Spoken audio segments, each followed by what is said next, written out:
Assalamualaikum warahmatullahi wabarakatuh. Apa kabar sahabat Al-Fatah yang dimuliakan Allah?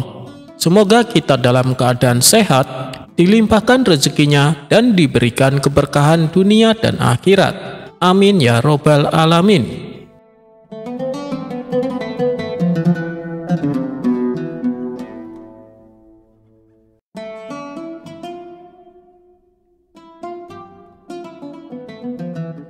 Suatu hari Baginda Raja memanggil Abu Nawas ke istana dengan wajah serius. Kemudian Baginda Raja berkata, "Wahai Abu Nawas, aku sedang kesal. Kantor bendaharaku dimasuki tikus. Tikus itu mencuri dokumen penting dan merusak barang-barang kerajaan. Sudah banyak cara dicoba, tapi tikus itu licin dan selalu lolos. Dan sekarang aku ingin kau yang menyingkirkannya." Abu Nawas mengangguk. Ia tidak langsung ke kantor bendahara, tapi malah keliling istana, mengamati siapa saja yang sering keluar masuk kantor tersebut. Setelah beberapa hari, ia datang menghadap Baginda Raja dengan laporan. "Tuanku, tikus itu memang cerdik, tapi saya menemukan sesuatu yang lebih mengganggu," kata Abu Nawas. Baginda Raja menjawab, "Apa itu Abu Nawas?" Abu Nawas kembali berkata, "Seekor tikus kantor yang sesungguhnya bukan hewan tapi manusia. Ia berpakaian rapi, bekerja tiap hari, tapi mencuri sedikit demi sedikit. Ia mengambil kertas, tinta, uang, bahkan memalsukan catatan." Mendengar itu Baginda Raja terkejut. "Siapa dia Abu Nawas?" tanya Baginda Raja. "Jika tuanku izinkan, biarkan saya memasang perangkap, tapi bukan dengan keju, melainkan dengan kesempatan." Baginda Raja pun menyetujui. Kemudian Abu Nawas meletakkan perangkap berupa laporan keuangan palsu di meja bendahara. Beberapa hari kemudian, seorang pegawai kerajaan tertangkap sedang mengubah angka dalam laporan tersebut. "Tuanku, inilah tikus kantor itu, bukan berbulu dan berekor, tapi berwajah manusia dan berkantong tebal." Baginda Raja pun marah, tapi juga sadar. "Wahai Abu Nawas, kau bukan hanya membasmi tikus, kau juga menyelamatkan keadilan." Abu Nawas pun tersenyum. "Tikus di kantor lebih berbahaya dari tikus di dapur, Baginda, karena yang satu merusak makanan, yang lain merusak kepercayaan." Pesan dari cerita ini, dalam organisasi atau pemerintahan, tikus-tikus kantor sering bersembunyi di balik jabatan. Untuk menyingkirkannya, dibutuhkan lebih dari sekedar perangkap, dibutuhkan kecerdasan dan ketegasan.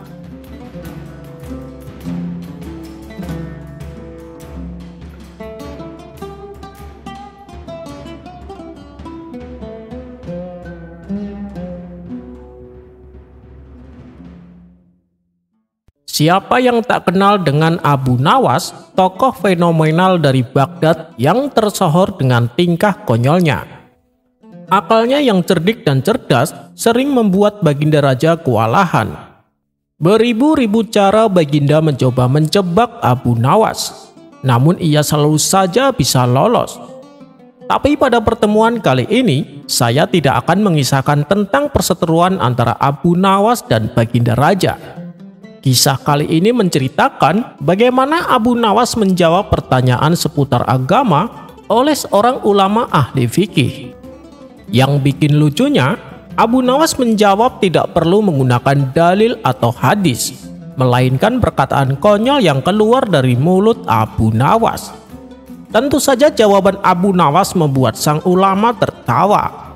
Dan pastinya jawaban Abu Nawas meskipun terkesan konyol, tapi jawaban tersebut memang benar dan masuk akal. Suatu kali, salah seorang ulama ahli fikih merasa resah akan perkara hukum yang dimilikinya. Karena merasa masih belum menemukan jawaban, sang ulama berniat menemui Abu Nawas. Mungkin Abu Nawas bisa menjawab masalah ini, batin sang ulama dalam hati. Singkat cerita, bertemulah sang ulama dengan Abu Nawas. Tanpa basa-basi, sang ulama pun mengutarakan keresahannya. "Wahai Abu Nawas, aku ada persoalan yang sampai saat ini tak kutemukan jawabannya. Aku membutuhkan pertolonganmu. Aku ingin mendengar apa pendapatmu.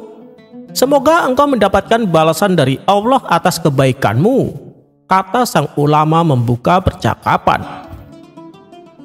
"Keresahan apa yang kau hadapi? Katakan saja padaku," timpal Abu Nawas. "Begini Abu Nawas, menurutmu mana yang lebih utama? Berjalan di depan iring-iringan jenazah atau di belakangnya?" tanya sang ulama. Dengan entengnya Abu Nawas menjawab, "Wahai Tuan Syekh, jangan terlalu serius dan resah dengan perihal urusan remeh-temeh seperti ini." Sang ulama kembali berkata, "Iya, tapi saya penasaran Abu Nawas. Kalau menurutmu sendiri, mana yang lebih utama? Saya benar-benar ingin tahu pendapatmu." Kemudian Abu Nawas menjelaskan, "Kalau menurutku sih, sama saja Tuan Syekh. Berjalanlah sesukamu. Mau di depannya, di belakangnya, di sebelah kanan, atau di sebelah kiri. Semua itu sama saja menurut saya. Asal jangan kau naiki keranda jenazahnya. Orang-orang pasti akan menyuruhmu untuk turun." Keseriusan ulama fikih yang tadinya menyimak uraian Abu Nawas berubah menjadi tawa. Sang ulama fikih itu pun pergi dengan rasa puas dan tertawa sepanjang perjalanan.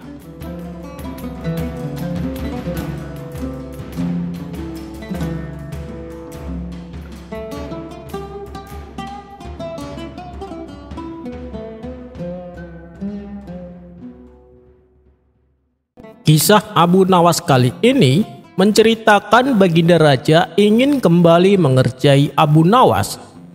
Ia pun mencari cara agar usahanya kali ini berhasil. Setelah meminta pendapat dari para menterinya, akhirnya didapatkanlah sebuah rencana. Kemudian mereka menyusun rencana tersebut dengan persiapan yang sangat matang. "Kali ini kau tak akan bisa lolos Abu Nawas," gumam Baginda Raja dalam hati. Maka ia pun segera mengutus beberapa pengawal istana untuk memanggil Abu Nawas. "Tuan Abu, Anda diperintah ke istana sekarang juga," kata salah satu pengawal. Abu Nawas yang sedang tidak semangat sempat menolak perintah tersebut. "Bilang sama rajamu kalau saya tidak mau datang," balas Abu Nawas. "Tapi Tuan Abu, Anda tidak boleh menolak perintah raja. Kalau Tuan Abu tetap bersikeras, kami akan membawa Tuan Abu secara paksa," ujar para pengawal. Akhirnya dengan berat hati Abu Nawas berangkat ke istana. Dan seperti yang Abu Nawas duga, setibanya di sana ia dijebak Baginda Raja dengan permainan konyolnya. "Wahai Abu Nawas, kemarilah, duduklah bersama kami," kata Baginda Raja menyambut. "Ampun Yang Mulia, sebenarnya apa yang ingin Paduka sampaikan?" tanya Abu Nawas tanpa berbasa-basi.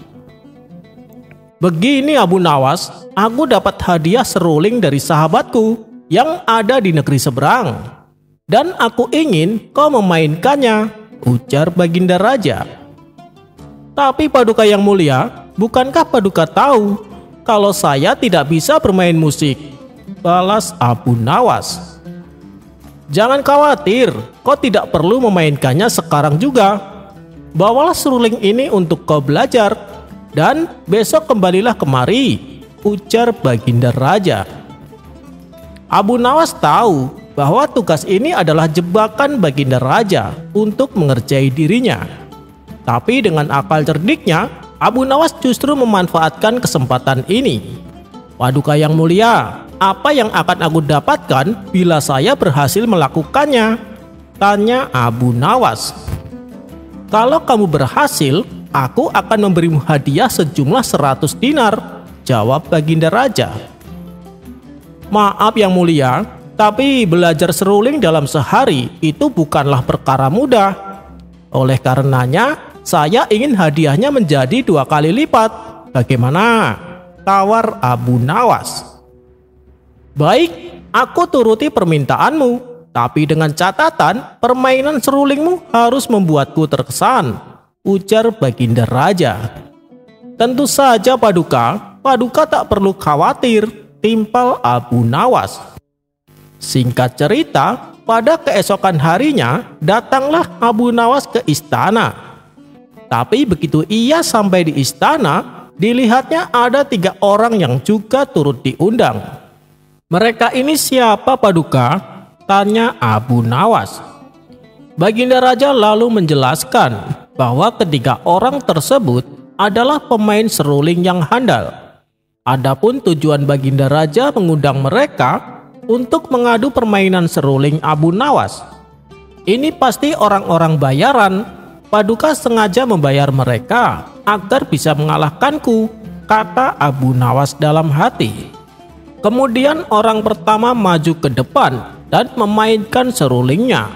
Lantunan iramanya yang indah membuat seisi istana terbawa oleh suasana.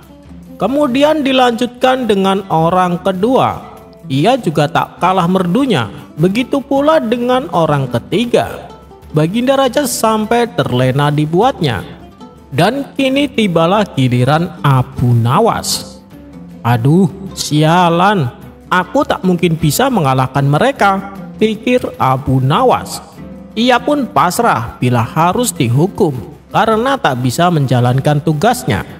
Sejenak ia terdiam beberapa saat untuk mencari jalan keluar. "Hei Abu Nawas, kenapa malah bengong? Ayo segera mainkan serulingnya," perintah Baginda Raja.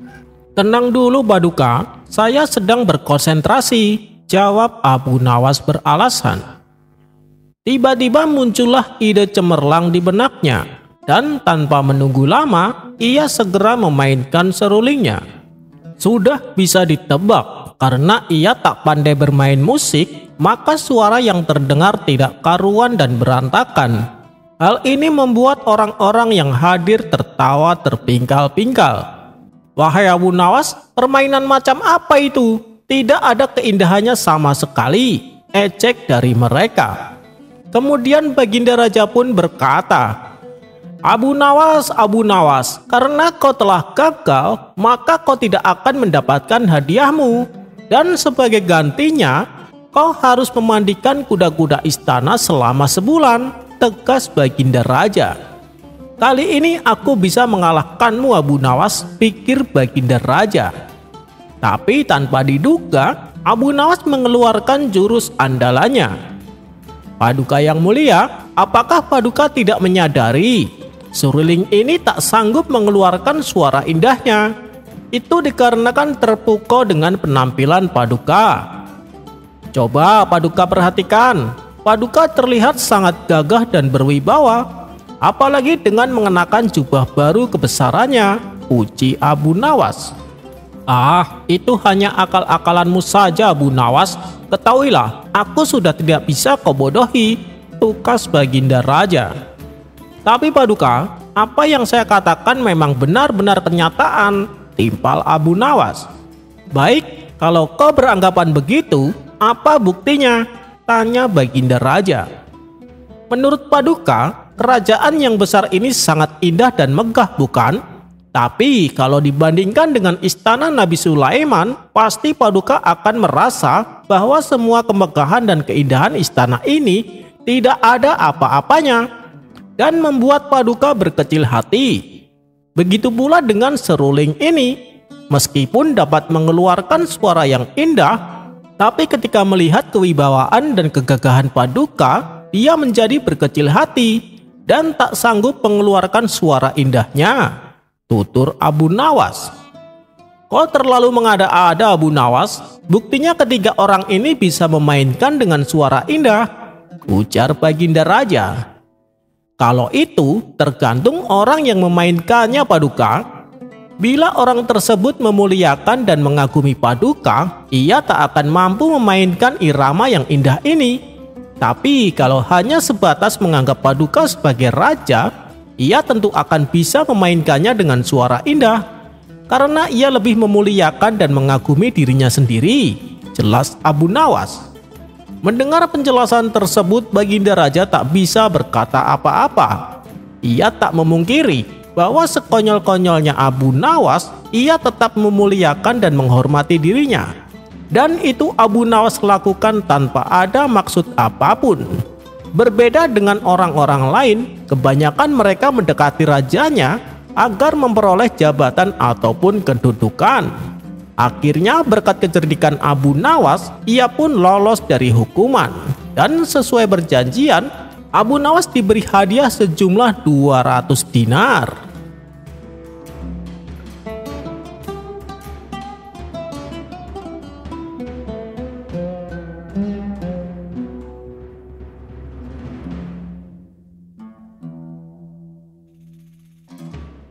Suatu pagi, Abu Nawas terlihat berjalan menuju istana.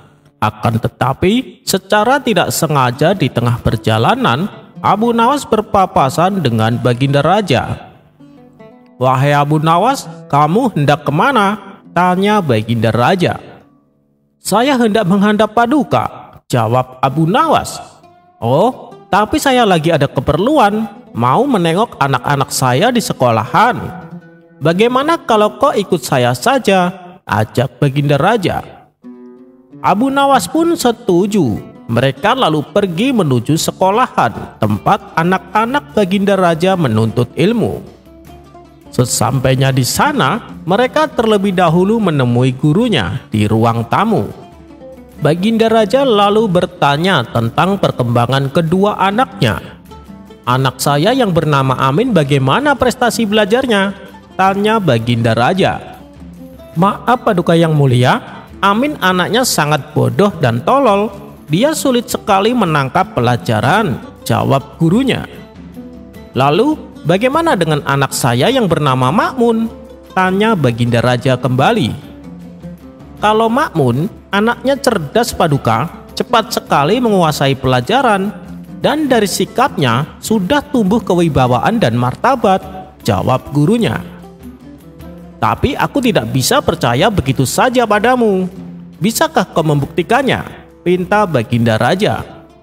"Ampun Paduka yang mulia, tapi memang begitulah kenyataannya. Sebagai bukti, saya akan panggil Amin dan Makmun kemari," balas gurunya. Kemudian sang guru menaruh sebuah bata di atas tempat duduknya Amin. Sedangkan di atas tempat duduknya Makmun, sang guru meletakkan selembar kertas. "Untuk apa itu?" tanya Baginda Raja heran. "Bukankah Paduka ingin sebuah bukti? Saya akan menunjukkan kepada Paduka," jawab sang guru. Ia pun lalu memanggil Amin dan Makmun untuk menemui ayahnya. Tidak berapa lama, masuklah keduanya ke ruang tamu, di mana ayahnya sedang menunggu. Begitu melihat ada ayahnya di situ, mereka memberi hormat dan mencium tangan. Amin dan Makmun lalu diarahkan gurunya untuk duduk di tempat yang sudah disediakan. Amin pun lalu duduk di kursi yang di atasnya ada sebuah bata. Sedangkan Makmun duduk di kursi yang di atasnya ada selembar kertas. Tiba-tiba Makmun menjadi cemas. Ia sekilas melihat ke arah langit-langit dan melihat ke arah kanan dan kiri. "Wahai Makmun, kenapa kau terlihat gelisah?" tanya sang guru. "Saya merasakan lantainya bertambah tinggi seukuran lembar kertas, atau langit-langitnya yang menjadi semakin rendah seukuran kertas," jawab Makmun. Kemudian sang guru menoleh ke arah Amin dan bertanya kepada Amin. "Wahai Amin, apakah kau merasakan hal yang sama?" tanya sang guru. "Saya tidak merasakan apapun," jawab Amin. Sang guru pun tertawa dan menyuruh keduanya untuk kembali ke kelasnya. Setelah Amin dan Makmun sudah meninggalkan ruangan, sang guru berkata kepada Baginda Raja, "Paduka sudah melihat buktinya bukan? Saya berkata apa adanya," tutur sang guru. "Wahai Abu Nawas, kenapa bisa demikian? Kenapa Amin bisa begitu sangat bodohnya? Sampai bata yang ia duduki saja tidak ia rasakan. Berbeda sekali dengan si Ma'mun, ia sangat pintar dan cerdas, tanya Baginda Raja. Begini Paduka yang mulia, Amin dan Ma'mun meskipun sama-sama putra Paduka, tapi kan dari ibu yang berbeda. Ada dua alasan mengapa anak-anak berotak cemerlang dan cerdas. Alasan pertama adalah ketika suami istri bersetubuh dengan dasar rasa cinta, maka anak-anak mereka akan menjadi pandai. Alasan kedua adalah sepasang suami istri bukanlah dari darah yang sama, maka anak-anak mereka akan menjadi bijaksana, cerdas dan berwibawa. Jelas Abu Nawas. Yang kau maksud dengan darah yang sama itu bagaimana Abu Nawas? Tanya Baginda Raja tak mengerti. Maksudnya masih dalam satu kerabat atau satu keturunan, jawab Abu Nawas. Ini seperti terjadi pada pepohonan dan binatang. Jika pohon dicangkok dengan buah lainnya, maka akan menghasilkan buah yang bagus dan lezat. Demikian juga dengan binatang. Misalnya seekor kuda dan keledai dikawinkan, maka akan menghasilkan hewan yang bernama bagal. Bagal adalah hewan yang kuat, cerdik dan pandai. Oleh karena itulah, kekurang cerdasan Amin disebabkan Paduka Raja dan Permaisuri Zubaidah dari darah yang sama dan satu garis keturunan. Sementara Ma'mun cerdas dan pandai karena ibunya berbeda darah dengan Paduka. Ibunya tidak satu garis keturunan dengan Paduka, bahkan sangat berbeda jauh, sambung Abu Nawas menjelaskan. Baginda Raja pun tertawa mendengar jawaban Abu Nawas. Dasar kau orang gila Abu Nawas, balas Baginda Raja sambil terus tertawa. Akan tetapi, sang guru yang juga ikut mendengar penjelasan tersebut sangat mempercayai perkataan Abu Nawas.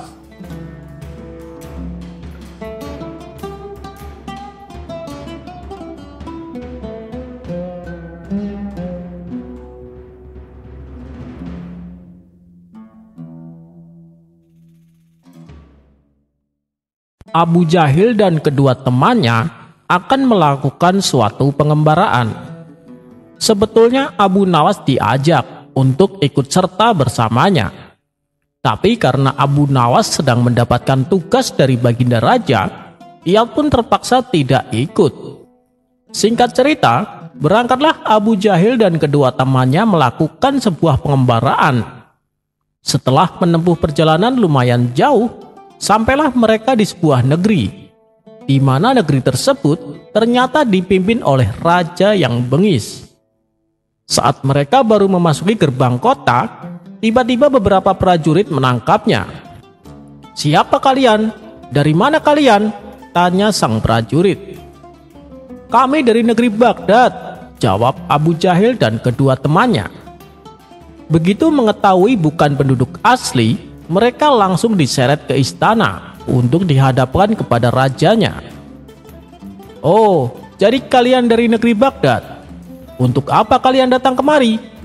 Atau jangan-jangan kalian adalah mata-mata?" bentak sang raja. "Ampun Tuan Raja, kami hanya rakyat biasa," jawab Abu Jahil. Awalnya sang raja tak percaya begitu saja, tapi setelah diinterogasi cukup lama, akhirnya sang raja mempercayainya. "Baiklah, karena kalian adalah seorang tamu, maka kami akan melayani kalian. Kalian dipersilakan menginap selama 3 hari. Tapi sebelumnya, kalian harus menjalani aturan yang akan aku berikan," kata sang raja. "Aturan? Aturan apa Tuan Raja?" tanya mereka. "Kalian akan memasuki sebuah gedung melalui pintu depan dan keluar melalui pintu belakang. Di dalam gudang tersebut banyak terdapat tikus. Apabila ada yang sampai menginjaknya, maka selama menginap di sini akan ditempatkan di kamar yang kotor dan akan dilayani oleh wanita jelek dan jorok. Namun apabila berhasil tidak menginjaknya, akan ditempatkan di kamar yang megah dan wangi, akan dilayani oleh wanita cantik," jelas sang raja. Mendengar itu, Abu Jahil dan kedua kawannya pun setuju. Kemudian kawan Abu Jahil yang pertama mulai melakukan tugasnya. Saat ia memasuki gudang, nasib sial dialaminya. ia menginjak tikus sampai mati. Walhasil, kawan Abu Jahil yang pertama ini ditempatkan di kamar yang kotor dan ditemani wanita jelek dan jorok. Begitu pula dengan kawan Abu Jahil yang kedua. Ia melakukan sebuah kesalahan karena ia menginjak salah satu tikus yang ada di dalam gudang. Akibatnya ia pun ditempatkan di kamar kotor dan ditemani wanita jelek dan jorok. Kini giliran Abu Jahil untuk memasuki gudang. Dengan sangat hati-hati, ia memperhatikan setiap langkahnya. Dan ketika sampai keluar melalui pintu belakang, tak ada satupun tikus yang diinjaknya. Abu Jahil pun merasa sangat bahagia. Kemudian ia diantar menuju kamar yang megah dan wangi. Di situ, ia juga melihat seorang wanita cantik yang siap menemani. Abu Jahil lalu menghampirinya. "Apa yang telah aku lakukan sehingga aku pantas berdampingan dengan wanita secantik kamu?" kata Abu Jahil penuh kegirangan. Wanita itu membalas, "Aku tidak tahu tentangmu, tapi aku mengalami nasib yang sial." Abu Jahil pun terkejut dan bertanya, "Apa yang membuatmu sial?" Wanita cantik itu kembali membalas, "Karena aku telah menginjak seekor tikus." Spontan Abu Jahil mengerenyitkan dahinya, seolah tak percaya dengan apa yang ia dengar.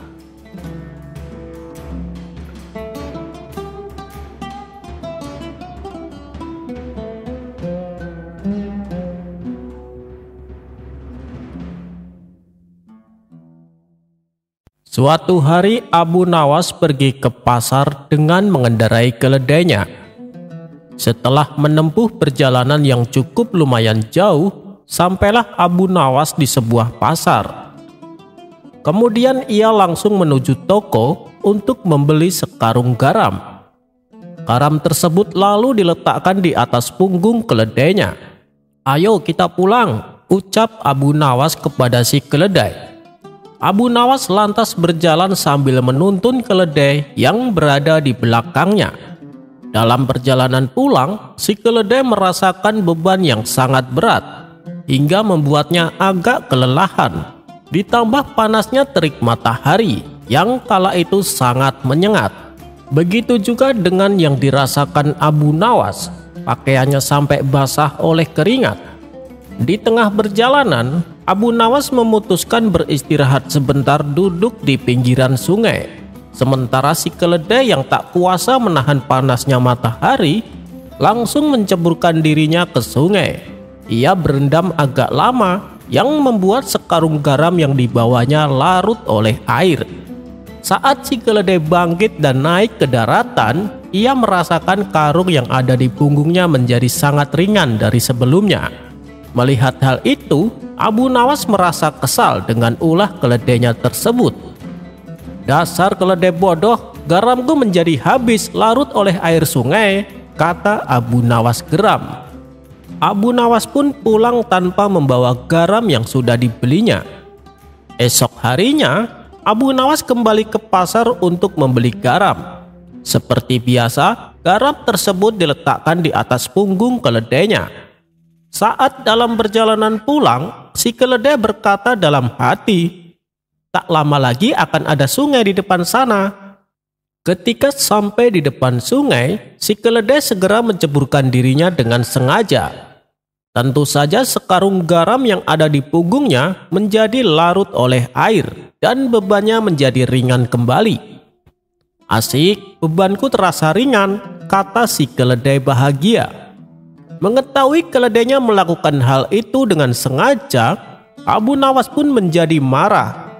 "Dasar keledai malas," bentak Abu Nawas. Hari berikutnya, Abu Nawas kembali ke pasar bersama keledainya. Tapi kali ini yang dibeli bukanlah garam, melainkan sekarung kapas.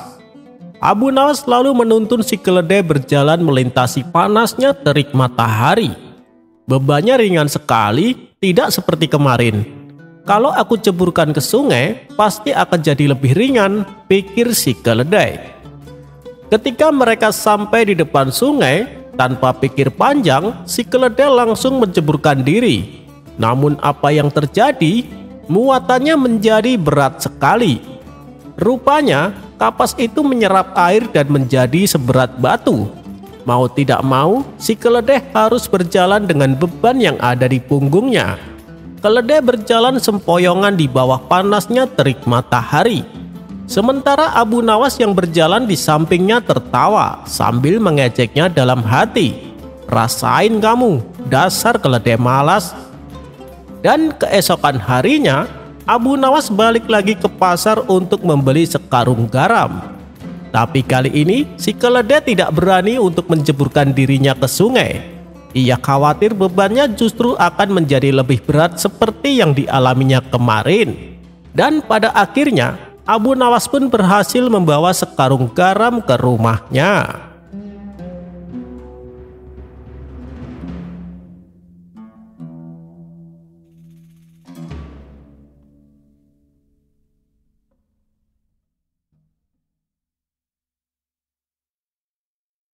Alkisah, pada suatu hari, Abu Nawas yang cerdik sedang menghabiskan waktunya dengan berjalan-jalan di kota Baghdad.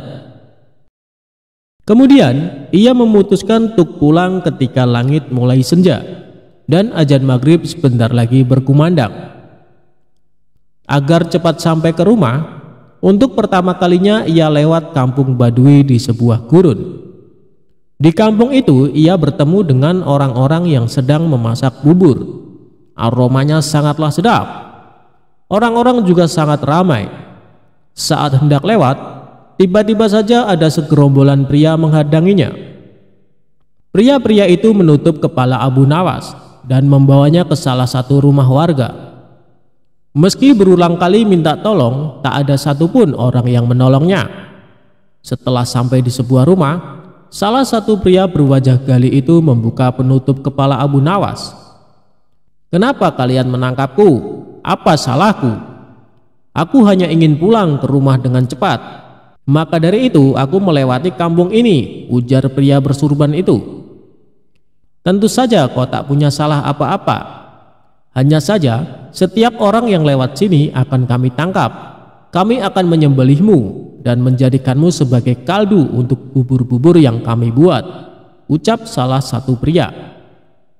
"Jadi bubur-bubur yang kalian sajikan itu adalah bubur-bubur berbahan daging manusia?" tanya Abu Nawas. "Hahaha, tentu saja, rasanya tak kalah nikmat dengan daging sapi atau daging unta. Kau mau mencobanya?" ucap salah seorang pria. "Tapi kenapa harus daging manusia? Bukankah berdosa membunuh sesama manusia?" tanyanya polos. "Ini semua salah pemerintah yang tak mengurus kami. Daging sapi dan daging unta sangatlah mahal. Rakyat di kampung kami ini miskin," jawab pria berwajah gali tersebut. Lalu para pria di kampung Badui mengarak Abu Nawas ke tempat penyembelihan. Dengan cepat Abu Nawas memikirkan cara agar terbebas dari penyembelihan. Karena kecerdikannya, ia pun berhasil menemukan solusi. "Tunggu dulu, sebelum kalian menyembelihku, lihatlah betapa kurusnya tubuhku ini. Percuma saja kalian hanya akan memakan tulang. Kalau kalian mau, besok aku akan membawakan kalian temanku yang gemuk, yang bisa kalian makan selama 5 hari, ucapnya meyakinkan. "Kau pikir kami akan percaya dengan kata-katamu? Kau hanya menipu kami kan?" bentak salah satu pria. "Namaku Abu Nawas, aku tinggal di desa ujung kota Baghdad. Jika aku berbohong, silahkan mendatangiku. Kalian tak akan menyesal bila melepaskanku kali ini, karena aku akan menepati janjiku," ucap Abu Nawas. Para pria di kampung Badui itu lalu berunding sejenak. Mereka lalu memutuskan untuk percaya dengan perkataan tawanan mereka. "Baiklah, kami percaya dengan perkataanmu. Besok bawakan kami temanmu yang gemuk itu, maka kau akan kami bebaskan," ucap pimpinan kampung itu. "Baiklah, besok sebelum maghrib aku akan membawa temanku kemari," jawabnya. Mereka lalu saling berjabat tangan sebagai tanda janji. Akhirnya Abu Nawas pun berhasil membebaskan diri. Dalam perjalanan pulang, ia lalu memikirkan strategi selanjutnya agar benar-benar terbebas dari warga kampung Baduy. Setelah berpikir sejenak, akhirnya ia berhasil menemukan solusi. Aha, aku mendapatkan ide. Bukankah tadi para pria di kampung Baduy mengatakan kalau Baginda Raja tak peduli pada mereka? Mending aku bawa Baginda saja ke sini. Ditambah lagi Baginda Raja sangat gemuk karena ia jarang bergerak, ujarnya dalam hati. Lagian hal yang aneh bila Baginda tidak mengetahui bila ada orang yang berbuat keji dan tega membunuh, serta mengonsumsi sesama manusia karena alasan ekonomi. Baginda harus tahu fakta mencengangkan ini, imbuhnya.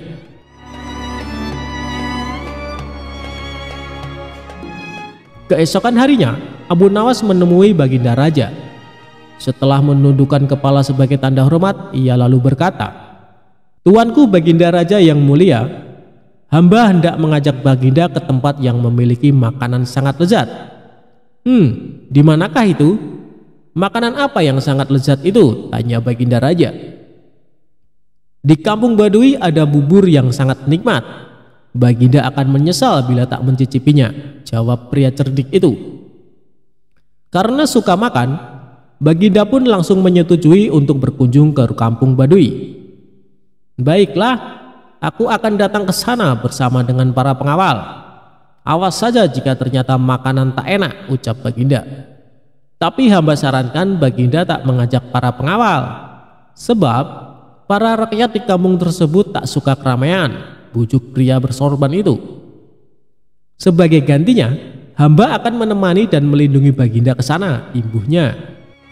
Baiklah kalau begitu, ayo kita segera ke sana, ucap Baginda Raja. Mereka pun berjalan ke kampung Baduy.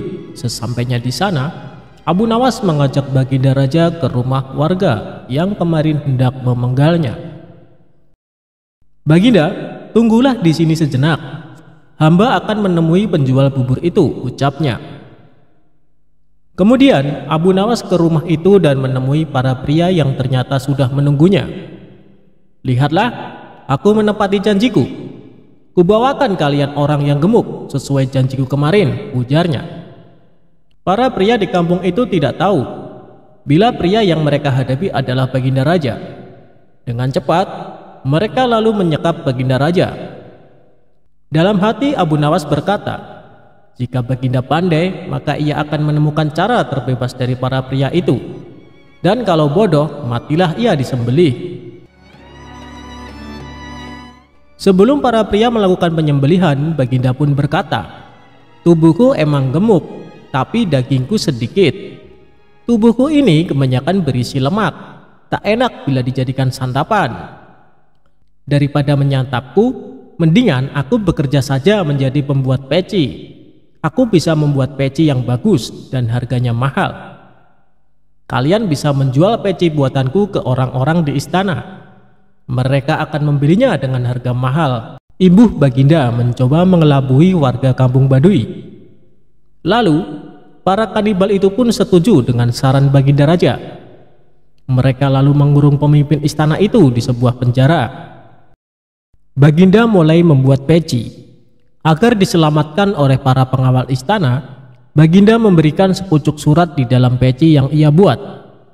Surat tersebut berisi, "Hai menteriku, tolonglah aku. Aku di kampung Baduy disekap oleh para warga di sini. Berapapun harga peci ini tolong belilah, lalu selamatkan aku."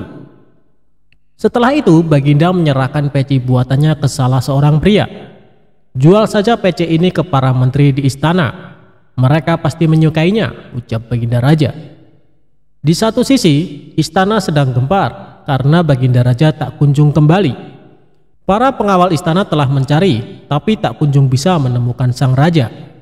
Mereka tak pernah menyangka bila raja mengunjungi kampung Baduy.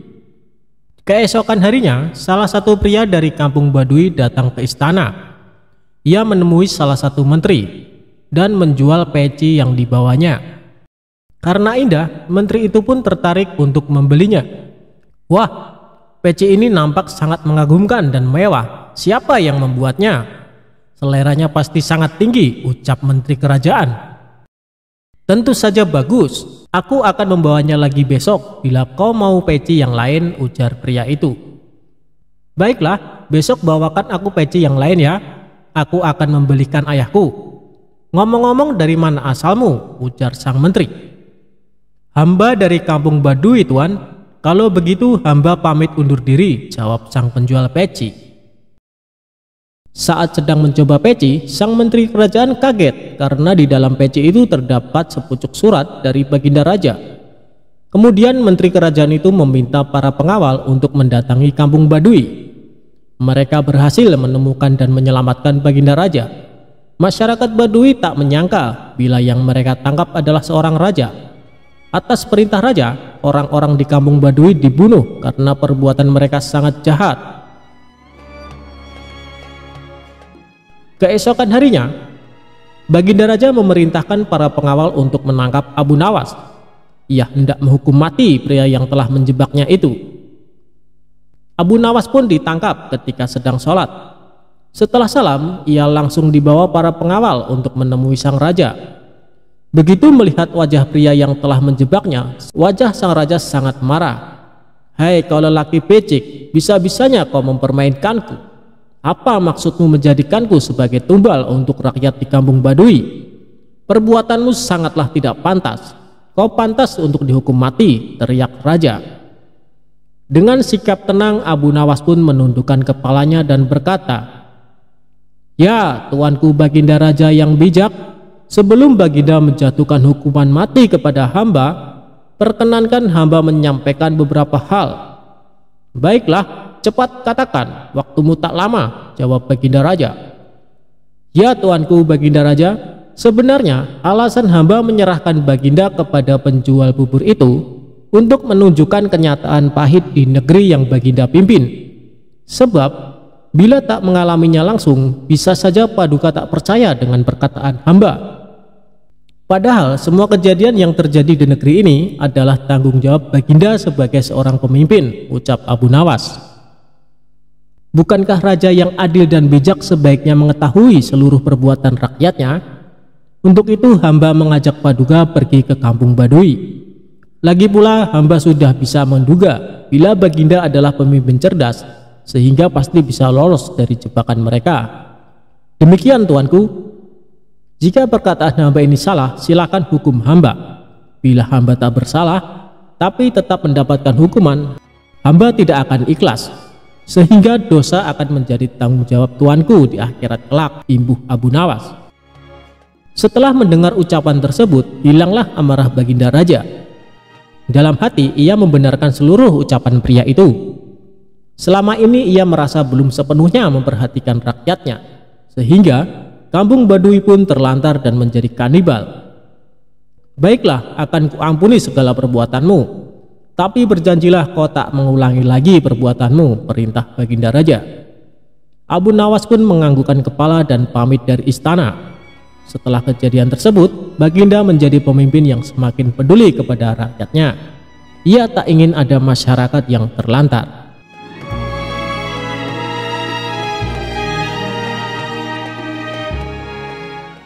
Abu Nawas menjebak si tukang sihir.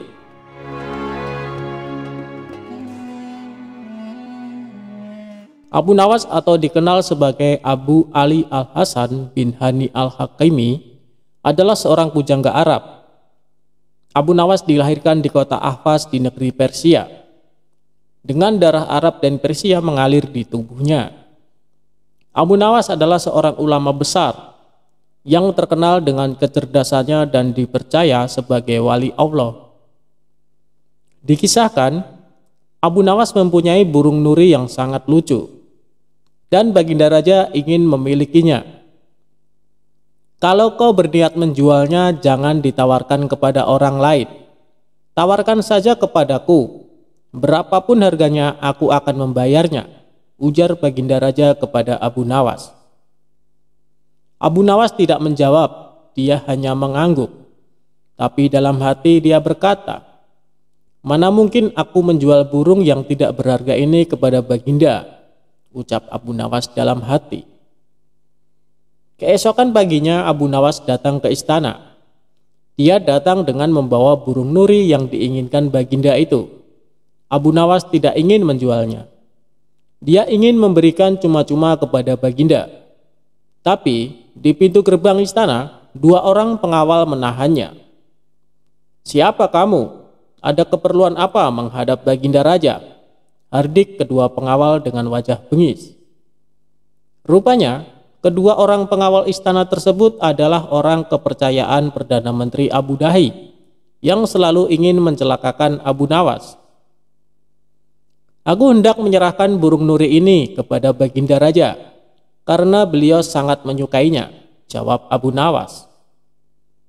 "Tinggal saja burung jelek itu di sini, biar aku yang menyerahkan kepada Baginda," ucap salah seorang pengawal. Abu Nawas pun menurut. Dalam situasi seperti ini, dia tidak mungkin melawan. Tapi suatu saat mereka pasti akan menemui perbuatannya. Oleh kedua pengawal kepercayaan Abu Dahi, burung nuri Abu Nawas ditukar dengan burung gereja. Setelah itu diserahkan kepada Baginda Raja. Perdana Menteri Abu Dahi yang melihat kejadian itu tersenyum simpul memuji hasil kerja anak buahnya. Berdebah, gigi Baginda gemertak menahan amarah. Dia merasa terhina oleh perbuatan Abu Nawas. Burung nuri yang diharapkan tapi burung gereja yang dikirimkan. Tanpa menunggu waktu, saat itu juga Baginda mendatangi rumah Abu Nawas. "Abu Nawas, kalau kau keberatan menjual burung nuri kepadaku, aku tidak apa-apa. Tapi jangan kau kirim burung gereja ke istana. Itu suatu penghinaan buatku," kecam Baginda dengan mata memerah menahan amarah. "Begini Baginda," tutur Abu Nawas mencoba meredakan amarah Baginda. "Istana Baginda telah kemasukan 2 orang penyihir yang menjadi penjaga pintu gerbang istana. Kedua orang itu bisa menyihir seekor burung gereja, dan hamba yakin besok-besok kedua orang itu bisa menyihir burung beo menjadi burung nuri. Kalau tidak percaya, tunggulah besok di istana. Baginda akan menyaksikan sendiri betapa hebatnya sihir mereka." Sambil berkata begitu, Abu Nawas mengelus-elus seekor burung beo yang bertengger di depan jendela rumahnya. Burung beo itulah yang akan dibuat menjebak kedua pengawal bengis istana. Pagi-pagi sekali Abu Nawas sudah tiba di istana. Dia membawa burung beo di tangannya. Di depan gerbang lagi-lagi dia dicegat oleh pengawal. "Ada perlu apa lagi kau di sini?" kedua pengawal kembali menghardik Abu Nawas. "Ada perlu apa lagi kau di sini?" kedua pengawal kembali menghardik Abu Nawas. "Sudah ku bilang, kau tidak akan bisa bertemu Baginda," ucap sang pengawal. "Maaf, kemarin aku keliru. Aku sebenarnya hendak memberikan burung beo ini kepada Baginda Raja, tapi aku keliru mengambilnya. Baginda pasti marah-marah mendapat kiriman burung nuri itu. Semua orang tahu Baginda sangat benci burung nuri. Dia pernah tersesat di hutan gara-gara burung nuri keparat itu. Maafkan aku telah membuat Baginda marah." Bujuk Abu Nawas seolah-olah cerita itu benar-benar terjadi. "Taruhlah saja di situ, biar aku nanti yang akan menyerahkan kepada Baginda Raja," perintah pengawal istana. Terpengaruh bujukan Abu Nawas, kedua kaki tangan Abu Dahi itu pun menukar burung beo dengan burung nuri. Setelah itu mereka menyerahkan kepada Baginda. Keduanya bersukaria karena sebentar lagi Abu Nawas pasti akan mendapat hukum yang setimpal dari Baginda, pikir mereka. Setelah menerima burung nuri itu dari kedua pengawal istana, Baginda terperangah kaget. Ternyata benar apa yang dikatakan Abu Nawas.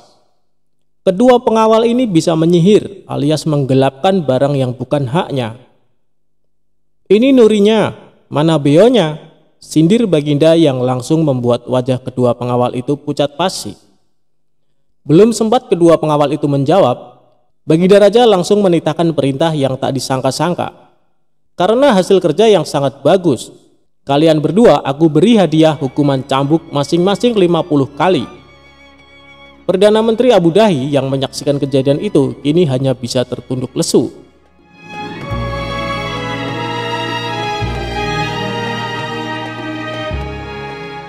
tingkatan mata, tingkatan otak, dan tingkatan hati.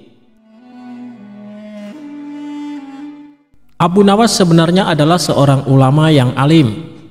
Tak begitu mengherankan jika Abu Nawas mempunyai murid yang tidak sedikit. Di antara sekian banyak muridnya, ada satu orang yang hampir selalu menanyakan mengapa Abu Nawas mengatakan begini dan begitu.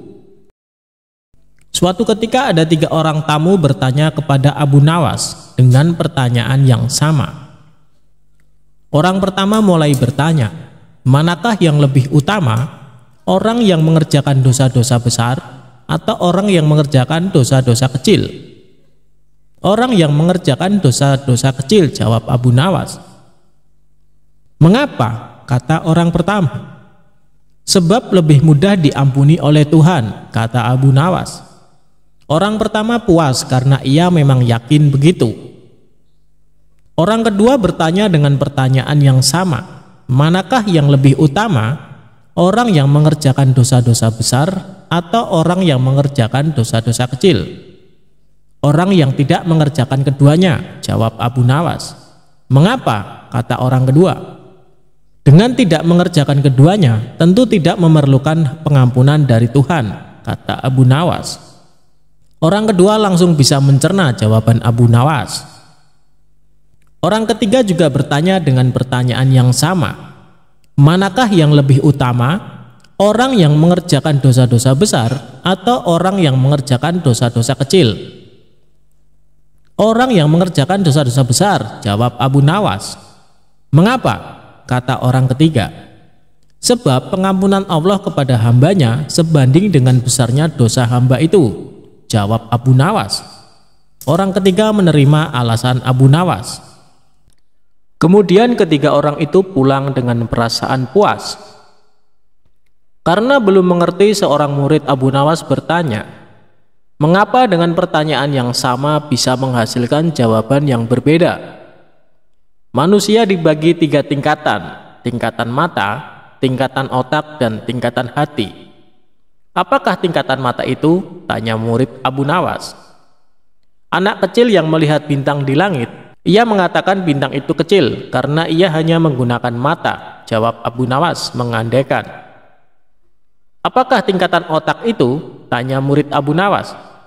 Orang pandai yang melihat bintang di langit, ia mengatakan bintang itu besar karena ia berpengetahuan, jawab Abu Nawas. Lalu, apakah tingkatan hati itu? Tanya murid Abu Nawas. Orang pandai dan mengerti yang melihat bintang di langit, ia tetap mengatakan bintang itu kecil, walaupun ia tahu bintang itu besar. Karena bagi orang yang mengerti tidak ada sesuatu apapun yang besar jika dibandingkan dengan kemahabesaran Allah. Kini murid Abu Nawas mulai mengerti mengapa pertanyaan yang sama bisa menghasilkan jawaban yang berbeda.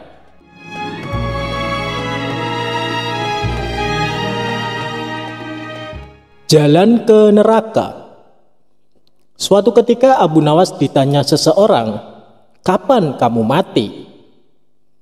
Maaf, barangkali Tuan bisa memberikan penjelasan sedikit terkait dengan pertanyaan Tuan tadi, pinta Abu Nawas, yang ternyata juga bisa menampilkan mimik serius. Begini, kalau kamu mati, saya mau titip surat buat mendiang ayah saya yang telah mati beberapa tahun yang lalu, sambungnya. Terima kasih sebelumnya atas kepercayaan Tuan, jawab Abu Nawas. Tapi maaf sekali, dengan sangat terpaksa keinginan Tuan tidak bisa aku penuhi. Kenapa? Tanya Tuan kepada Abu Nawas. Lalu Abu Nawas menjawab, sebab aku tak tahu jalan ke neraka jahanam. Mendadak wajah orang itu merah padam, dan sambil merunduk ia pun segera pergi. Pertanyaan yang nyelekit dari Tuan kepada Abu Nawas dijawab lebih nyelekit oleh Abu Nawas. Itulah pintarnya Abu Nawas dalam kondisi yang seperti itu bisa membalasnya dengan cerdas dan penuh makna.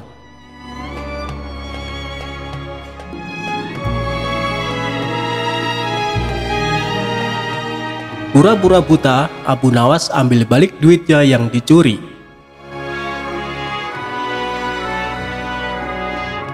Abu Nawas suatu hari bersama temannya membahas suatu masalah yang mengatakan bahwa orang buta atau tunanetra tidak berdosa karena pintu masuknya dosa tertutup baginya. Alasannya karena matalah yang selalu melihat ke sana kemari yang mendatangkan dosa. Akan tetapi Abu Nawas tidak menyetujui pendapat tersebut dan berniat akan membuktikannya. Keesokan harinya Abu Nawas berjalan-jalan dengan maksud untuk bertemu dengan orang buta. Dia ingin membuktikan pendapatnya bahwa orang buta pun dapat pula berbuat dosa. Abu Nawas juga menyiapkan pundi-pundi dan mengisinya dengan uang ringgit.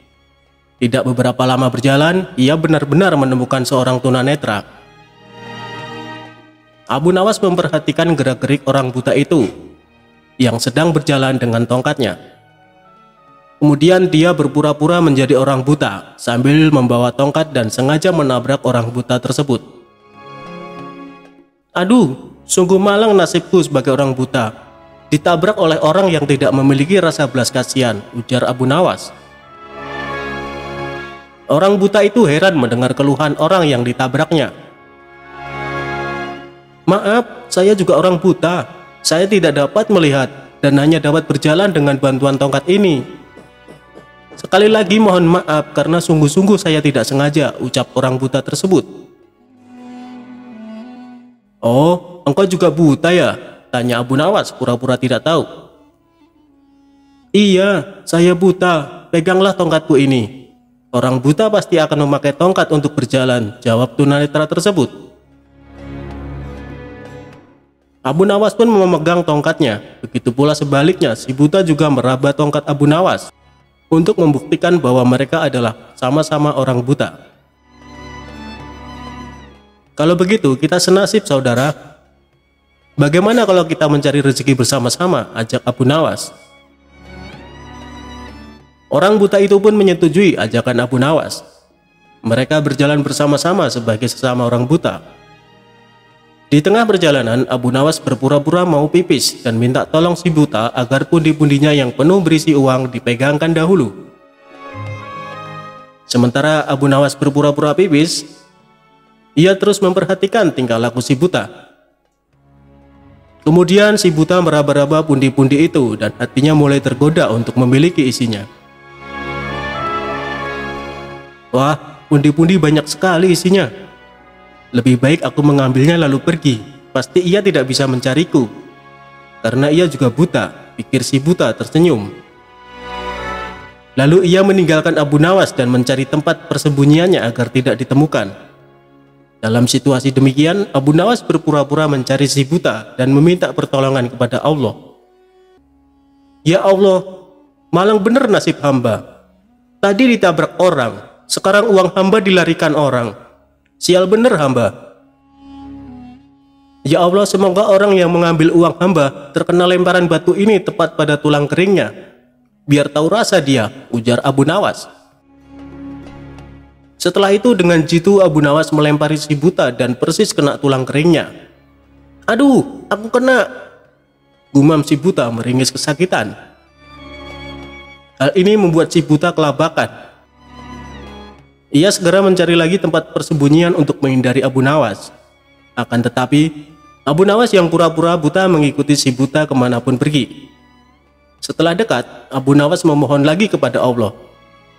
Ya Allah, semoga orang yang mengambil pundi-pundiku terkena lagi lemparan batu pada kepalanya, ujar Abu Nawas. Tidak lama kemudian terdengar lagi suara kesakitan dari si buta. Aduh, kena lagi.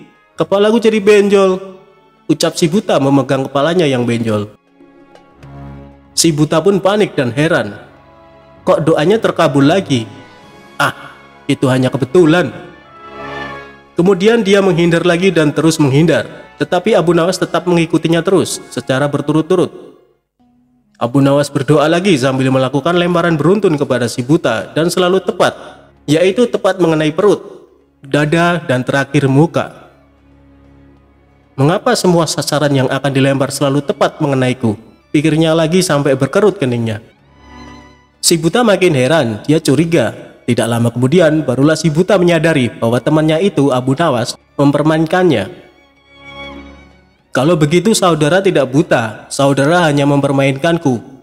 Ambillah kembali pundi-pundi ini, ujar si buta tersebut. Akhirnya si buta menyerahkan pundi-pundi itu kepada Abu Nawas dengan penuh kesedihan dan penyesalan terhadap nasibnya. Abu Nawas sendiri pulang sambil tersenyum kegelian. Ia puas karena dapat membuktikan bahwa orang buta dapat juga bisa berbuat dosa.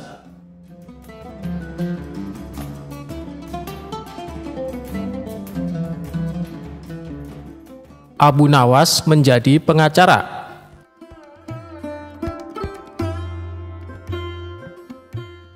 Suatu hari, raja didatangi oleh orang miskin yang mengadukan suatu masalah.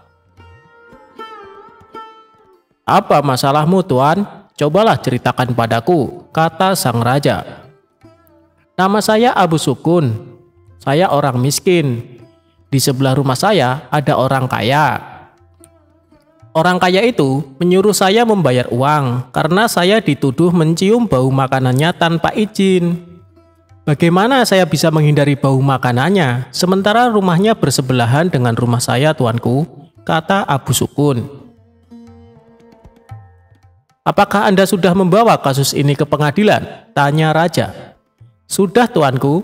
Namun hakim telah menghukum saya untuk membayar 100 dinar atas permintaan orang kaya itu.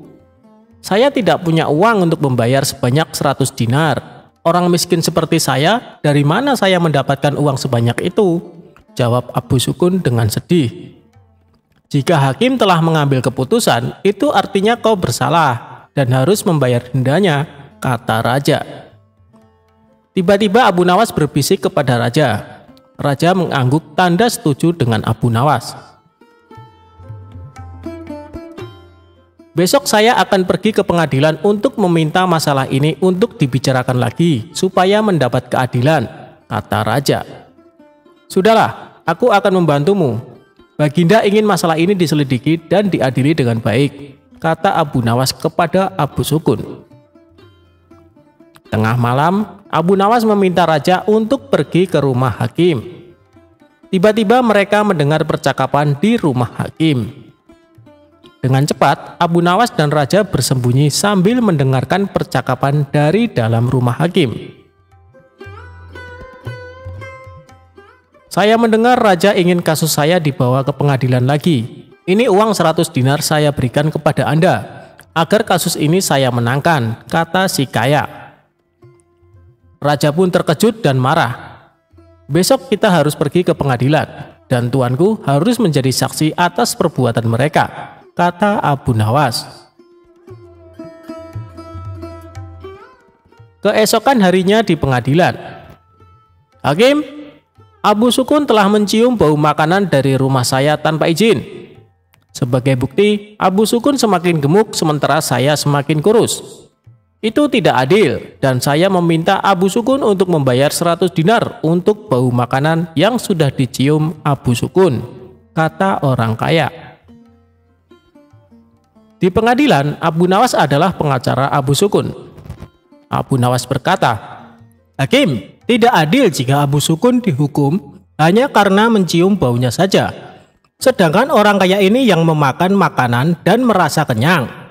Agar adil, saya usulkan agar orang kaya ini dibayar dengan mendengarkan suara 100 keping dinar," kata Abu Nawas tegas.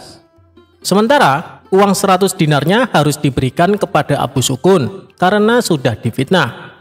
Dan hakim sendiri akan dihukum oleh raja karena memakan 100 dinar uang suap dari orang kaya, kata Abu Nawas. Hakim kaget dan sangat malu ketika tindakannya juga terungkap. "Benar, Hakim, aku telah melihat dan mendengar dengan jelas tentang penipuanmu tadi malam," kata sang raja. Baginda raja sangat terkesan dengan penjelasan Abu Nawas dan memecat hakim karena tidak jujur dan memakan suap. "Ingat, menjadi hakim kalau tidak benar dan adil akan dijebloskan ke neraka," kata Abu Nawas sambil memberi nasihat. Raja pun senang dan memberikan banyak hadiah kepada Abu Nawas.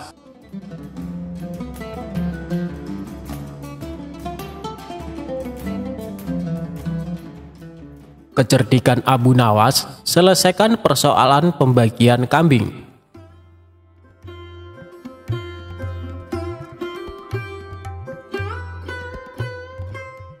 Suatu hari datanglah 3 orang desa menghadap Baginda Raja di istana.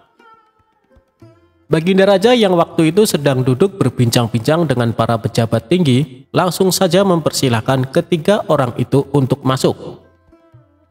Setelah 3 orang itu membungkuk, salah seorang di antara mereka berkata, "Ampun beribu ampun Baginda, karena kami telah mengganggu perbincangan Baginda dengan para pejabat yang lain." "Tidak, kalian tidak mengganggu. Kami malah senang dengan kedatangan kalian. Memangnya ada apa kalian menghadapku? Adakah persoalan yang ingin kalian sampaikan?" "Begini Baginda, saya Ahmad mempunyai 2 ekor kambing betina. Zulfikar mempunyai 1 ekor kambing jantan, sedangkan Zubair tidak mempunyai kambing. Karena itulah Zubair yang setiap hari harus bekerja mengembalakan kambing. Apabila ketiga kambing itu beranak pinak, maka pembagian keuntungannya juga telah kami sepakati, yakni saya mendapat separuh dari jumlah kambing.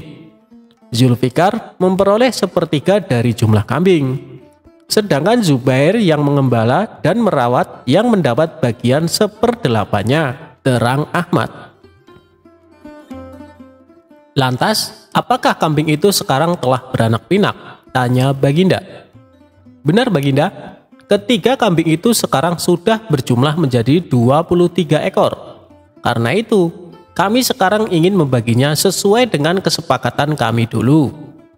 Tapi ternyata kami kesulitan untuk membaginya. Karena itulah kami kesini ingin memohon pertolongan Baginda," terang Ahmad. Membagi 23 ekor kambing sesuai perjanjian tentu tidak mudah.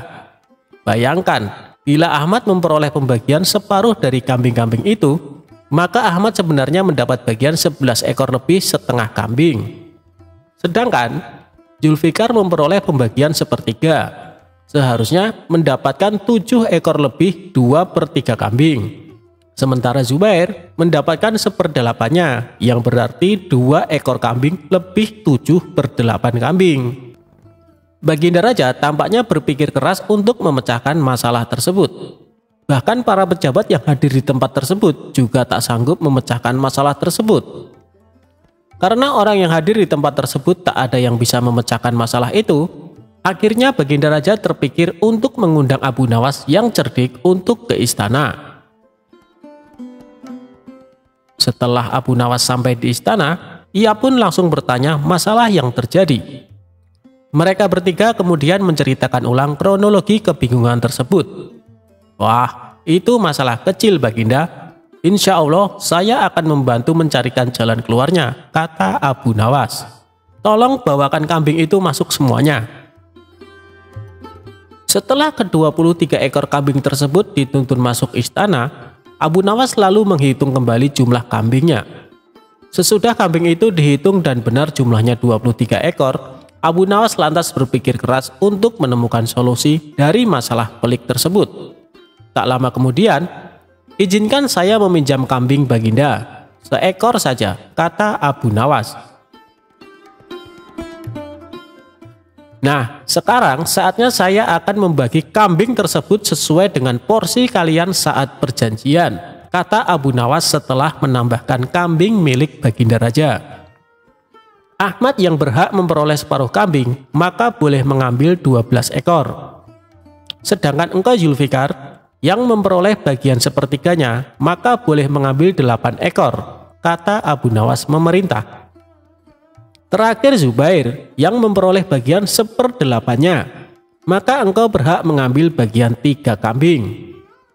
Sisa 1, karena saya tadi meminjam 1 ekor kambing milik Baginda Raja, maka ini saya kembalikan lagi kambing tersebut. Masing-masing telah mendapatkan bagiannya. Mereka pun berterima kasih dan kembali ke kediamannya masing-masing. Perkara yang sulit itu akhirnya dapat ditemukan solusinya berkat kecerdasan Abu Nawas. Meskipun dalam hal ini ada yang dirugikan, namun mereka semua senang. Akhirnya Abu Nawas memperoleh hadiah uang emas dari Baginda Raja berkat kecerdikannya. Jika dicermati, ada yang salah atau kurang pas dari pembagian kambing tersebut. Coba seberapa telitikah sobat sekalian sehingga tahu letak kesalahannya.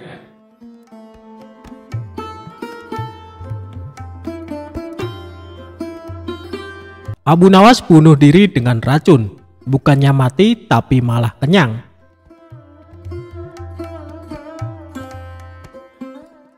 Sebelum menjadi orang kepercayaan Baginda Raja, Abu Nawas pernah bekerja sebagai penjahit. Kala itu, Abu Nawas bekerja sebagai penjahit pakaian pada seorang tuan yang memiliki toko pakaian. Karena sifatnya yang sangat rajin dan ulet dalam bekerja, maka Abu Nawas sangat dipercayai oleh tuan majikannya. Bahkan di tempat kerjanya, Abu Nawas dicap sebagai salah satu pekerja yang paling teladan. Namun sayangnya tuan majikan Abu Nawas adalah orang yang sangat pelit sekali. Bahkan tuannya tersebut tidak pernah memberikan perhatian khusus apalagi bonus kepada Abu Nawas. Tidak jarang tuannya tersebut sering membawa banyak sekali makanan ke tempat usahanya. Namun tidak ada satupun pekerja yang diberikan atau ditawari makanan tersebut. Sehingga sikap tuannya tersebut lama-kelamaan membuat Abu Nawas merasa jengkel. Karena sudah terlalu jengkel dengan tuannya, pada sebuah kesempatan Abu Nawas akhirnya memutuskan untuk mengerjai tuannya tersebut. Abu Nawas mengerjai majikannya dengan alasan ingin bunuh diri menggunakan racun. Suatu ketika, tuan majikan Abu Nawas datang dengan membawa sebuah kendi yang berisi madu. Karena Abu Nawas melihat hal itu, kemudian dia menghampiri tuannya sembari menanyakan apa isi dari kendi tersebut. Selain itu, ia juga meminta kepada tuan majikannya agar diberikan isi dari kendi tersebut. Karena tuannya sangat pelit, maka dengan sengaja ia berbohong kepada Abu Nawas dengan mengatakan kendi tersebut berisi racun. Abu Nawas pun kemudian hanya mengangguk tanda ia percaya kepada tuan majikannya. Padahal dirinya mengetahui kalau tuan majikan sedang berbohong tentang isi kendi tersebut. Terlebih lagi, Abu Nawas sempat mencium bau madu dari kendi yang dibawa oleh tuan majikannya. Tidak lama kemudian, tuan majikan Abu Nawas harus pergi karena ada keperluan. Karena dirasa kendi yang berisi madu tersebut aman dari para pekerjanya, termasuk Abu Nawas, maka kendi tersebut tetap dibiarkan di sana. Melihat kendi berisi madu tersebut ditinggalkan oleh tuannya, maka Abu Nawas tidak membuang-buang kesempatan. Dia pun berusaha menjual sepotong pakaian dan membeli sebuah roti untuk dimakan dengan madu milik tuannya. Setelah berhasil menjual pakaian dan membeli roti, Abu Nawas langsung melahapnya bersama madu milik majikannya. Dia pun memakan roti dan madu majikannya dengan sangat lahap. Tanpa sadar, madu tersebut akhirnya habis tidak tersisa. Dalam kondisi yang kekenyangan, Abu Nawas kemudian meletakkan kendi itu ke tempat semula, lalu melanjutkan pekerjaannya. Tidak lama berselang, majikannya pun kembali dan membawa sebungkus roti yang akan dimakan bersama madunya. Kemudian, majikan Abu Nawas tersebut langsung menghampiri kendi miliknya untuk mengambil madu yang ada di dalamnya.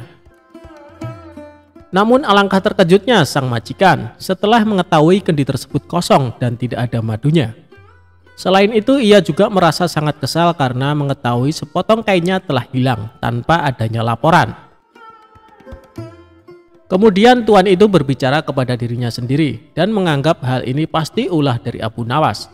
Selanjutnya, tuan majikan tersebut langsung menghampiri Abu Nawas yang sedang sibuk menjahit pakaian sembari berkata seperti ini. Abu Nawas, apa yang sebenarnya terjadi? Mengapa isi kendi ini kosong? Dan sepotong pakaian telah hilang? Tanya tuannya kepada Abu Nawas. Maaf tuan, tadi sewaktu tuan pergi ada sekelompok pencuri datang mengambil sepotong pakaian, jawab Abu Nawas. Lantas apa yang kamu lakukan kepada pencuri itu? Tanya tuannya lagi. Aku ketakutan dan tidak bisa berbuat apa-apa, kata Abu Nawas sambil pura-pura ketakutan. Lalu, mengapa isi kendiku hilang? apakah diminum juga oleh pencuri itu? Tanya tuan majikan kembali. Abu Nawas pun mengatakan bukan pencuri itu yang meminum isi kendi tuan majikannya, karena yang meminum isi kendi tersebut adalah dirinya, sebab ia berniat bunuh diri dengan racun yang ada di dalam kendi tersebut. Karena takut akan dimarahi oleh tuan, maka aku putuskan untuk memilih bunuh diri saja menggunakan racun yang ada di dalam kendi tersebut. Hamba pikir hamba akan mati, tapi ajal hamba belum sampai tuan, kata Abu Nawas kepada majikannya. Mendengar perkataan jujur dan keahlian akal pikir Abu Nawas, tuannya tersebut tidak jadi marah. Selain itu, majikannya tersebut akhirnya sadar apa yang sudah terjadi, karena ulah dirinya yang sangat pelit kepada pekerjanya.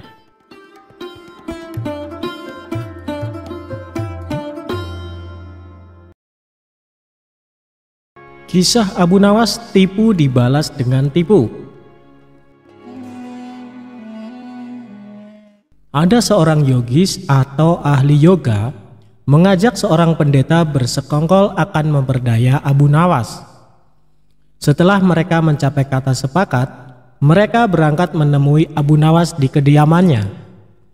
Ketika mereka datang, Abu Nawas sedang melakukan sholat duha. Setelah dipersilahkan masuk oleh istri Abu Nawas, mereka masuk dan menunggu sambil berbincang-bincang santai. Seusai sholat, Abu Nawas menyambut mereka. Abu Nawas dan para tamunya bercakap-cakap sejenak. Kami sebenarnya ingin mengajak engkau melakukan pengembaraan suci. Kalau engkau tidak keberatan, bergabunglah bersama kami, kata ahli yoga. Dengan senang hati. Lalu kapan rencananya? Tanya Abu Nawas polos. Besok pagi, kata pendeta. Baiklah, kalau begitu kita bertemu di warung teh besok, kata Abu Nawas menyanggupi. Hari berikutnya mereka berangkat bersama. Abu Nawas menggunakan jubah seorang sufi, ahli yoga dan pendeta memakai seragam keagamaan mereka masing-masing. Di tengah jalan mereka mulai diserang rasa lapar, karena mereka memang sengaja tidak membawa bekal. Hei Abu Nawas, bagaimana kalau engkau saja yang mengumpulkan derma, guna membeli makanan untuk kita bertiga? Karena kami akan mengadakan kebaktian, kata pendeta. Tanpa banyak bicara, Abu Nawas berangkat mencari dan mengumpulkan derma dari dusun satu ke dusun yang lain. Setelah derma terkumpul, Abu Nawas membeli makanan yang cukup untuk 3 orang. Abu Nawas kembali ke pendeta dan ahli yoga dengan membawa makanan. Karena sudah tak sanggup menahan rasa lapar, Abu Nawas berkata kepada mereka, mari segera kita bagi makanan ini sekarang juga, kata Abu Nawas. Jangan sekarang, kami sedang berpuasa, kata ahli yoga.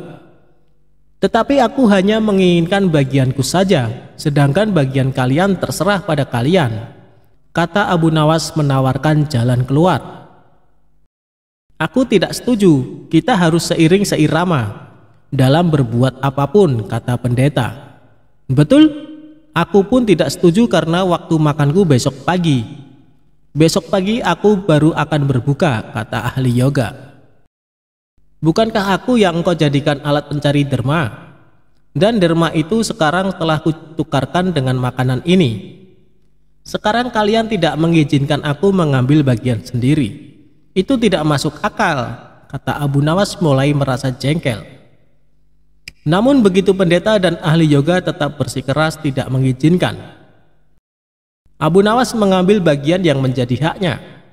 Abu Nawas penasaran, ia mencoba sekali lagi meyakinkan kawan-kawannya agar mengizinkan ia memakan bagiannya.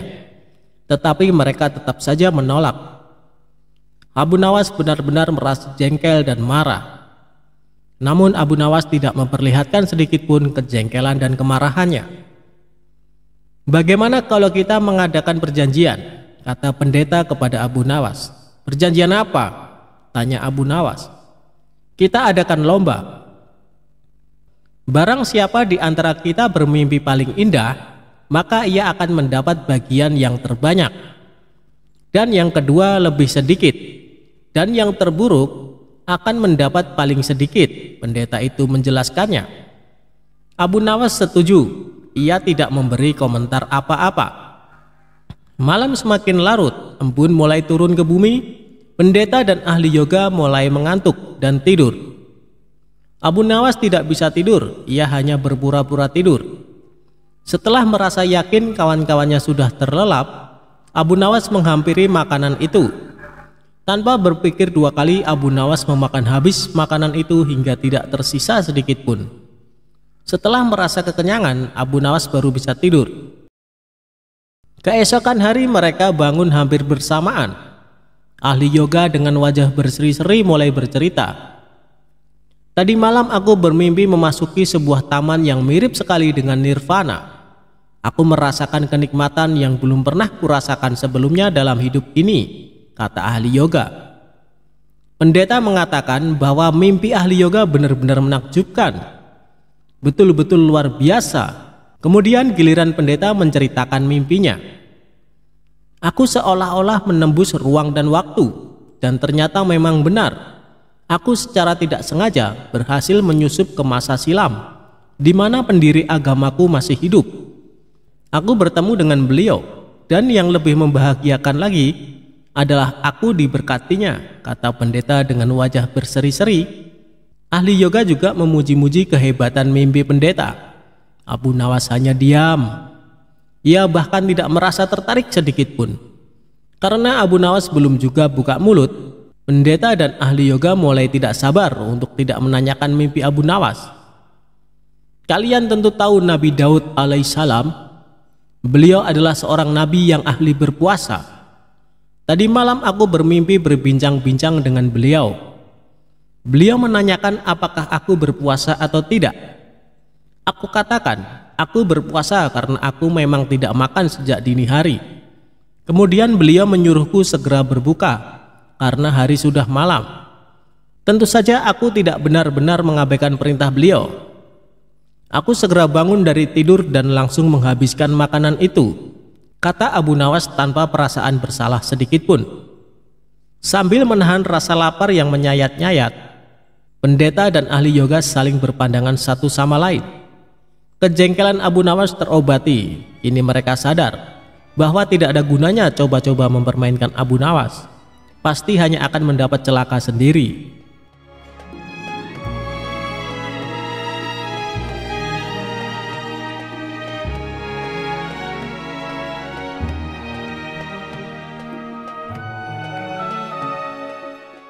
Kisah ketika Abu Nawas mau terbang hingga menggegerkan penduduk kota. Abu Nawas seolah tidak kehabisan akal dalam membuat sensasi publik. Tidak jarang pula dengan kecerdikannya itu, Abu Nawas mengkritik raja dan memberi nasihat kepada khalayak luas. Suatu hari, Abu Nawas sesumbar kalau dirinya ingin terbang. Sontak pernyataan Abu Nawas itu menyebar ke penjuru kota dan menjadi bahan pergunjingan semua orang. Banyak dari penduduk kota yang menganggap Abu Nawas gila dan tidak mungkin bisa melakukan niatnya. Kabar Abu Nawas mau terbang ini pun sampai ke telinga Baginda Raja. Sang raja kemudian langsung memanggil Abu Nawas ke istana untuk dimintai keterangannya. "Wahai Abu Nawas, benarkah engkau ingin terbang?" tanya Baginda Raja. "Benar Baginda, hamba ingin terbang. Besok Jumat silakan datang bersama penduduk lainnya untuk menyaksikan hamba yang ingin terbang jika masih ragu," jawab Abu Nawas dengan santainya. "Baiklah jika begitu. Tetapi jika engkau berbohong, maka bersiaplah untuk menanggung hukumannya." Saat hari yang dijanjikan tiba, Abu Nawas naik ke sebuah gedung yang tinggi. Orang-orang telah menantikannya. Banyak yang ragu dengan kemampuan Abu Nawas untuk terbang layaknya burung. Setelah lapangan sudah penuh sesak, Abu Nawas perlahan mulai mengepakkan tangannya dari atas gedung layaknya burung. Tingkah Abu Nawas ini pun mengundang reaksi penonton. Salah seorang penonton berkata, "Hai Abu Nawas, engkau telah membohongi kami. Kau tidak bisa terbang, maka engkau layak mendapat hukuman." Mendengar teriakan itu, Abu Nawas dengan sigap menjelaskan apa yang ia lakukan. "Dengarlah saudara-saudara, aku hanya mengatakan kalau aku ini mau terbang, bukan mengatakan aku bisa terbang. Bukankah dari tadi aku memang mau terbang?" Penonton yang sudah berkumpul itu pun sadar bahwa memang kepakan tangan Abu Nawas menunjukkan bahwa ia hanya mau terbang, bukan bisa terbang. Itulah mengapa kalian harus hati-hati dalam menerima suatu berita. Jangan langsung ditelan mentah-mentah, lanjut Abu Nawas. Karena tingkah Abu Nawas itu, Baginda Raja kemudian paham dan tidak menjatuhkan hukuman kepada salah satu rakyatnya itu. Begitulah Abu Nawas dengan segala kecerdikannya.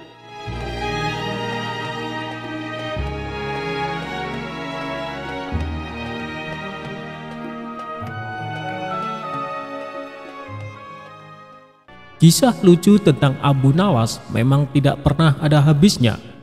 Seperti cerita satu ini saat Abu Nawas mencari jodoh.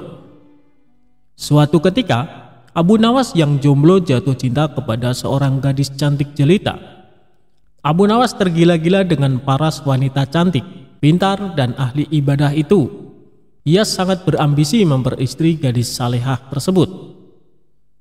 Cintanya yang begitu dahsyat dan membara membuat Abu Nawas berdoa kepada Allah Subhanahu wa Ta'ala, "Ya Allah, jika memang gadis itu baik untukku, dekatkanlah kepadaku.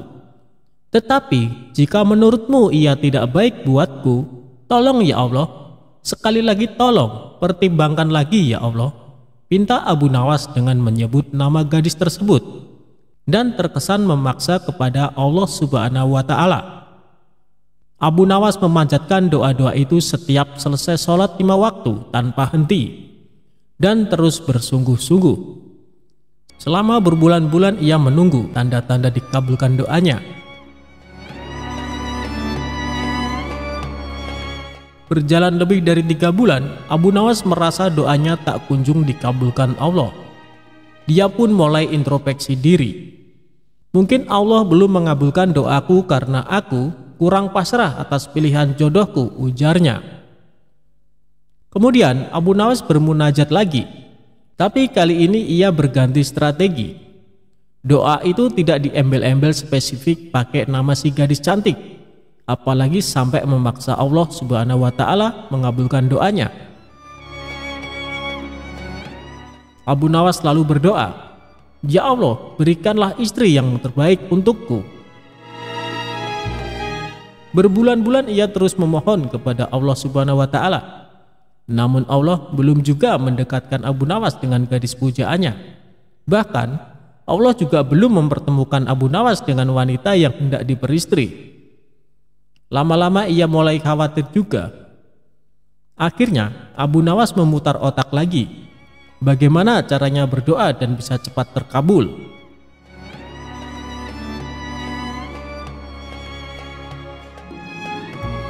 Abu Nawas memang manusia cerdas, ia tidak kehabisan akal.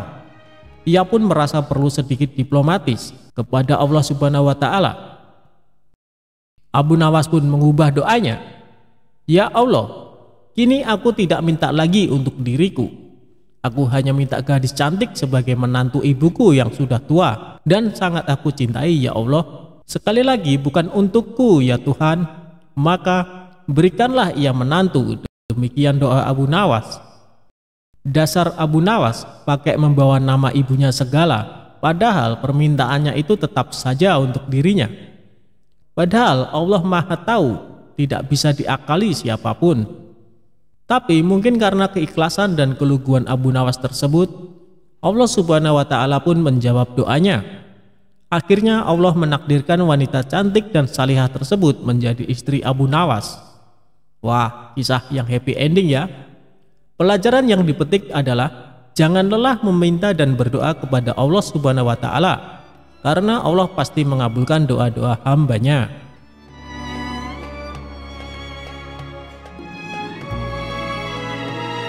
Kecerdikan Abu Nawas menangkap matahari. Cerita sufi kali ini mengisahkan kecerdikan atau kecerdasan Abu Nawas menangkap matahari dalam sebuah sayembara. Abu Nawas adalah seorang pujangga pada masa Khalifah Harun al-Rasyid. Ia termasuk salah seorang penyair yang sangat melegenda pada zaman itu. Pada suatu saat, Baginda Raja ingin membuat rakyatnya bahagia. Pasalnya, rakyat mengeluhkan kepada Raja tentang betapa panasnya terik matahari kala itu. Karena itu, Raja mengadakan sayembara untuk menangkap matahari. Namun hingga memasuki waktu yang ditentukan, tak ada seorang pun yang menyatakan kesanggupannya menangkap matahari. Sang raja pun lalu langsung menunjuk si cerdik Abu Nawas untuk menangani hal ini. "Cepat, panggil Abu Nawas kemari. Ada tugas penting yang harus dilakukan," perintah Baginda Raja kepada beberapa pengawalnya. Singkat cerita, datanglah Abu Nawas menghadap Baginda Raja. "Ampun Paduka yang mulia, ada apa gerangan Paduka memanggil hamba?" tanya Abu Nawas. "Begini Abu Nawas, beberapa hari ini saya mendapatkan banyak pengaduan dari rakyatku," jawab Baginda Raja. "Kalau boleh tahu apa pengaduan mereka Paduka yang mulia, barangkali hamba bisa membantu," balas Abu Nawas. Raja akhirnya menceritakan apa yang dikeluhkan masyarakat akhir-akhir ini. Kemudian Abu Nawas menanyakan apa yang dikehendaki oleh sang raja dengan kondisi seperti itu. Raja pun kemudian menceritakan idenya untuk menangkap matahari dan menunjuk Abu Nawas untuk melakukannya. "Bagaimana kalau matahari ditangkap saja, Abu Nawas?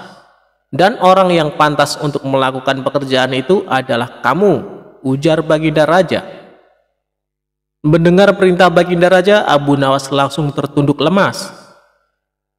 "Apa tidak ada cara lain Paduka? Misalnya mereka diliburkan dulu dalam bekerja di ladang," kata Abu Nawas mengusulkan. Usulan Abu Nawas ternyata tidak diterima oleh sang raja, karena jika mereka diliburkan, mereka tidak bisa makan. "Tidak bisa Abu Nawas, kalau mereka libur berladang, lalu mereka mau makan apa? Jalan satu-satunya matahari harus ditangkap," balas Baginda Raja. Abu Nawas hanya terdiam. Dalam hati ia berkata, mungkin menangkap matahari pekerjaan yang mustahil dilakukan. Namun karena ini adalah titah raja, mau tidak mau Abu Nawas harus menerimanya. "Sekarang kamu pulang dulu Abu Nawas, dan besok kamu harus kembali ke sini untuk menangkap matahari. Kalau kamu tidak bisa melakukannya, kamu akan menerima hukuman," tegas sang raja. Setibanya di rumah, Abu Nawas terus memikirkan cara supaya ia bisa lepas dari hukuman. Ia terus memutar otaknya hingga tengah malam. "Lebih baik aku sholat isya dulu, nanti aku malah ketiduran," pikir Abu Nawas. Ia pun kemudian menuju kolam untuk mengambil air wudhu. Saat ia hendak mengambil air, bayangan dirinya ada di dalam air tersebut. Disitulah akhirnya Abu Nawas mendapatkan ide untuk menangkap matahari. Esok paginya dengan wajah ceria, Abu Nawas pergi ke istana menghadap Baginda Raja. "Hai Abu Nawas, apakah kamu sudah siap menangkap matahari?" tanya Baginda Raja. "Saya sudah siap Paduka, tapi saya minta disediakan peralatannya untuk menangkapnya," jawab Abu Nawas. "Apa yang kau butuhkan? Katakan padaku," balas Baginda Raja. Abu Nawas kemudian meminta sesuatu yang perlu disiapkan untuk menangkap matahari. "Saya minta ember yang berisi air dan juga kantong besar yang tidak bocor," pinta Abu Nawas. Setelah peralatan dipersiapkan, Abu Nawas mengajak salah satu menteri ke tengah lapangan. "Kamu lihat kan matahari itu?" kata Abu Nawas sambil menunjuk bayangan matahari yang berada di dalam ember berisi air. "Sekarang akan aku masukkan ke dalam kantong ini. ucap Abu Nawas sambil memasukkan air yang berada di dalam ember. Sang menteri lantas menghadap pada sang raja untuk mengkonfirmasi pekerjaan yang sudah dilakukan Abu Nawas. Sang raja tentu belum percaya, sebab panas matahari masih terasa menyengat. Baiklah, sekarang perintahkan pada Abu Nawas untuk membungkus matahari itu dan bawakan padaku, titah Baginda Raja. Kemudian para menteri memanggil Abu Nawas untuk menghampiri Baginda Raja dengan membawa kantong berisi air. Paduka yang mulia, mataharinya sudah aku bungkus dalam kantong ini, tutur Abu Nawas. Hai Abu Nawas, coba kamu lihat keluar.